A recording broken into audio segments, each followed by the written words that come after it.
Greg was driving back home after a long journey. On his way, he saw a chicken that is tied to a tree. The old urge returned. Without thinking, he quickly got down from his car and stole the chicken. He was about taking it to his car when the owner caught him and ran after him. My chicken! My chicken! Catch him! Tifo! Tifo!" he cried. Greg is a rich billionaire who inherited most of his wealth from his late father. His mother had passed away too, leaving him to take care of his younger sister Tina in their luxurious mansion in the bustling city. Greg was a successful businessman and a renowned realtor, owning properties across Nigeria. He was a promising young man and a highly eligible bachelor. Women admired him, not just for his wealth, but also for his charming personality. However, Greg had a deep flaw. Despite his immense wealth, he had an uncontrollable urge to steal. This bizarre behavior brought endless embarrassment to Tina. Greg would walk into a supermarket, buy a cart full of expensive provisions, and then steal a tiny snack on his way out. He would inevitably be caught and humiliated publicly. Tina would often plead with him to control himself. "Greg, why can't you just control yourself? What is a small snack that you can't buy? Why must you disgrace yourself and me every time?" Tina cried. Greg, tears streaming down his face, buried his head in his hands. "I don't know, Tina. I don't know what's wrong with me. I don't even realize when I take those things. It's like something takes over me." Tina, feeling a mixture of frustration and compassion, tried her best to console him. "We'll figure this out. Don't worry, Greg.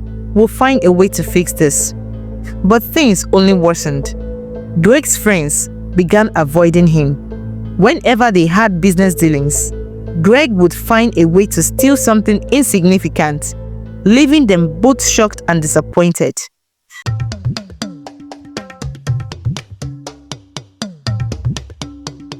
Desperate, Tina suggested Greg visit their parish priest for guidance. "Father Buchi might help you," Tina urged. Greg reluctantly agreed. He met Father Buchi in his office and poured out his heart, explaining his strange compulsion. Just as the priest began to offer advice, a reverend sister called him away for an emergency.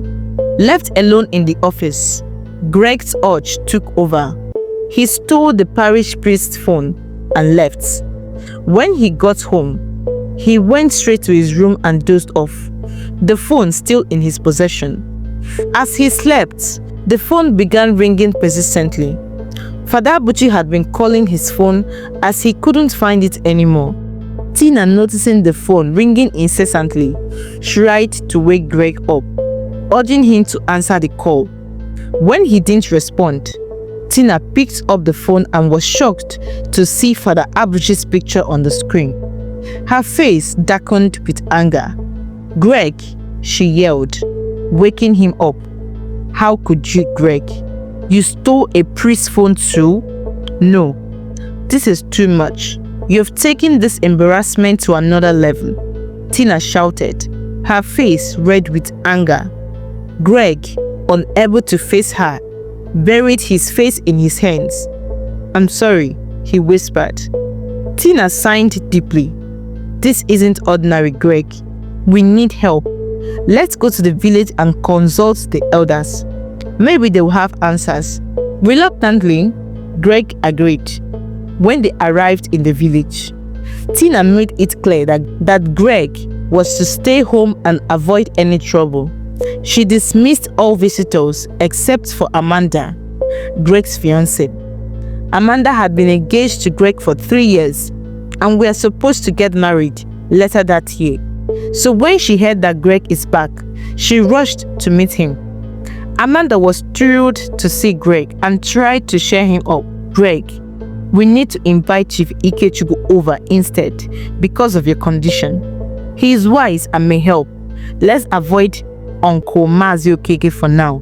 He will only complicate things." Tina advised.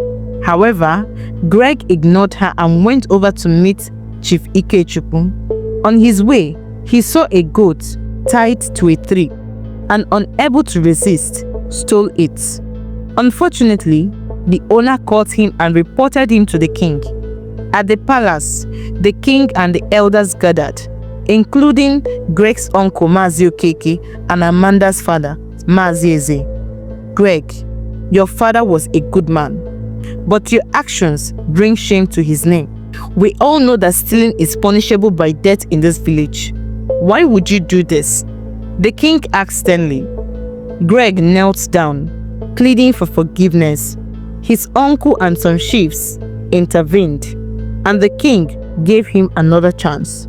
However, when Greg's uncle Mazi Okeke returned home and discussed the incident with his wife Umwafo, he revealed his true feelings. Greg is a wicked man, Mazi Okeke said bitterly. He insulted me during his father's burial, and I can never forgive him for that. It happened that on the day that Greg's father was buried, his uncle Mazi Okeke collected all the money made from the burial, which made Greg angry. He came to collect the money from his uncle, but he refused. This made Greg say some unkind words to him. From that day, Mazi Okeke harbored hatred for Greg. Mgbafo, a kind-hearted woman, pleaded with her husband to forgive Greg and help him. Mazi Okeke was a strong Christian who attends church every time and carries Bible around. So he told his wife that he will forgive and help Greg because he is a good Christian. Amanda's father, Mazi Eze, told his daughter Amanda that the marriage between she and Greg is over. You can't marry a thief, Amanda, and that is final, Mazi Eze declared. Amanda clearly told her father that she will never break her engagement with Greg. Papa, how can Greg steal a common goat when he can afford a trailer load of it? Think about it, Papa. This is the time to stand by him, not to leave him, Amanda said firmly. Mazi Eze stood his ground, saying that the marriage will not hold anymore. My daughter will not marry a thief, not when I'm still alive, Mazi Eze said firmly. Mazi Okeke's daughter Chisom asked her father why Greg had to steal despite being rich. He told her that Greg was suffering from what his father had done, and he was a ritualist. That's why it affected him. Chisom shook her head in disbelief. Greg later sought the counsel of Chief Ikechukwu, who directed him to a chief priest. When he got there, the chief priest revealed that Greg's compulsive stealing was the result of a curse placed by a widow who he had evicted unjustly years ago. Greg remembered the incident vividly. It was shortly after his father's burial. The widow, unable to produce a receipt for her rent, had been thrown out of her house along with her young daughter. Despite her pleas, Greg ignored her, and in her anguish, she cursed him. Find the woman and seek her forgiveness, and then come back for purification, the chief priest instructed. He went home and told his sister about the journey. Tina was alarmed. Greg, why would you chase a poor widow with a little girl from the house like that without checking properly whether she has paid or not? Don't you have a human heart? Tina said, feeling disgusted. I didn't know. I didn't check very well. I later realized that the woman actually paid, but Dad didn't record it in his book before he died, Greg said, crying bitterly. Tina was so angry. She told Greg to do the search on his own, as she wouldn't be joining him. Greg was so heartbroken. Amanda later came to visit him, but Greg told her to stay away from him for now, until the nightmare in his life goes away. Amanda didn't want to leave him at that point in time, but Greg insisted. Greg set out on a desperate search for 2 weeks, only to learn that the woman had passed away and was buried in her village. He then set out for the woman's village. However, her daughter was still alive. When Greg found her and explained everything, She was furious and chased him away, but after much pleading, she forgave him and took him to her mother's grave. There, Greg knelt and begged for forgiveness, leaving flowers as a token of remorse. He returned to the chief priest, who performed a purification ritual and declared him free of the curse. Greg, feeling a sense of relief, was ready to move forward. He was overjoyed and felt like a new man. But fate had other plans. On his way back home, Greg saw a chicken tied to a tree. The old urge returned. Without thinking, he quickly got down from his car and stole the chicken. He was about taking it to his car when the owner caught him and ran after him. My chicken! My chicken! Catch him! Tifo! Tifo! He cried out for help. The villagers gathered and dragged him to the king's palace. This time, the king was unforgiving. Greg, I spared you once, but you have disgraced us again. The penalty is death by stoning. Despite Greg's pleas, the village youths dragged him to the village square and stoned him to death. The news spread like wildfire. Tina, devastated by the news of her brother's death, mourned deeply. My only brother, she wailed.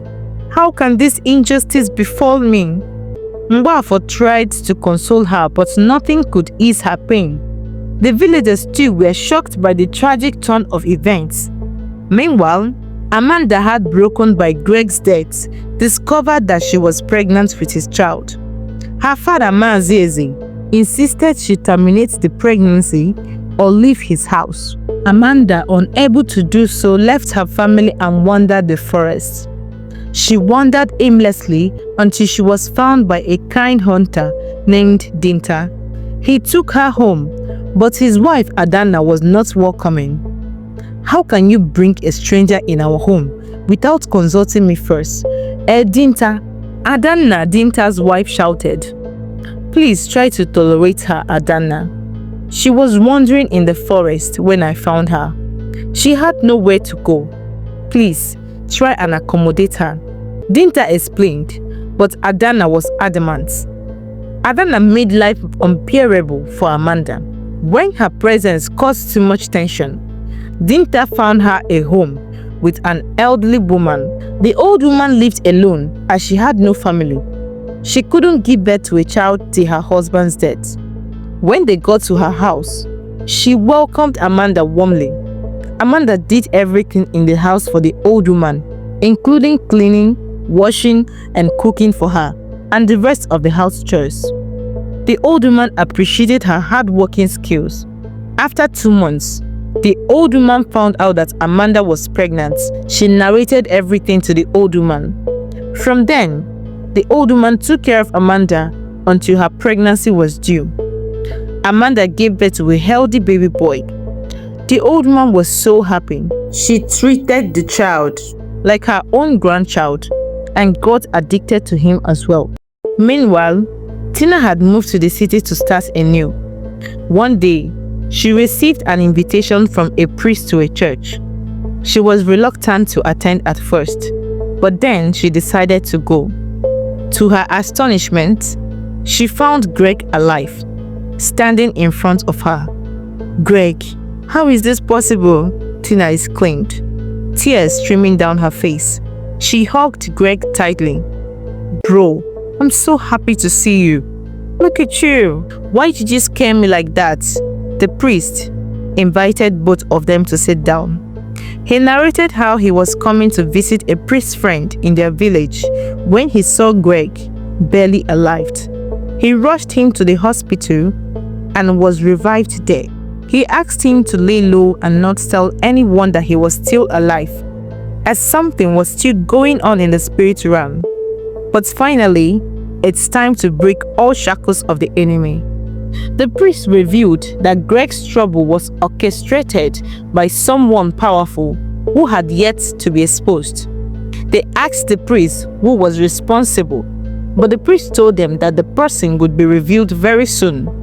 Back in the village, Maazị Okeke began selling Greg's properties, believing Greg was dead. Maazị Okeke learned that Greg was still alive, so he journeyed deep in the forest. When he was coming back, he met with a ghastly accident and was admitted to the hospital. He asked his wife to call Greg and his sister to the hospital. When they heard that their uncle was involved in an accident, they rushed down to the village together with the priest.